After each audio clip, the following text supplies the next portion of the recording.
আসসালামু আলাইকুম এভরিওয়ান। আজকের ভিডিওটা কেউ স্কিপ করবেন না, দয়া করে ভিডিওটা দেখে যান। আমি নর্মালি অনলাইন থেকে অনেক বেশি কেনাকাটা করি, কিন্তু কখনো কাউকে আমি অ্যাডভান্স করি নাই। লাইফের ফার্স্ট টাইম আমি 150 টাকা অ্যাডভান্স করেছিলাম। আমি বোরকা অর্ডার করেছিলাম। সো আমি প্রায় 4টা বোরকা অর্ডার করেছিলাম।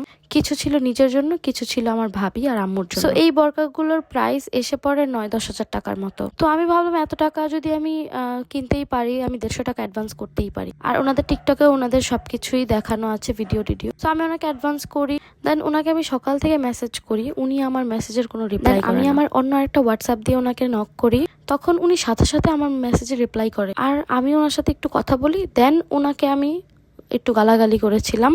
আমি যখন ওনাকে বললাম যে আমি আপনাকে এক্সপোজ করব, ঠিক আছে, আপনার ছবি, আপনার নাম্বার, আপনার আইডি সব কিছু, তখন লোকটা ভয় পেয়ে যায় এবং আমার 150 টাকা আমাকে ব্যাক করেছে, ভালো কথা। বাট আমি তো এরকম ভয় দেখিয়ে টাকাটা নিয়েছি, কিন্তু আমার মতো আরও অনেকেই আছে যারা এরকম করে বাটপাড়ির শিকার হচ্ছে। সো এর জন্য তাদেরকে জানালাম, তাদের পেজ সহ নাম্বার সহ সবকিছু দিয়ে দিই। প্লিজ আপনারা সাবধানে থাকবেন, কাউকে বিশ্বাস করবেন না, আর এইদেরকে একটু চিনে রাখুন, এটা হচ্ছে ঠক বাটপার।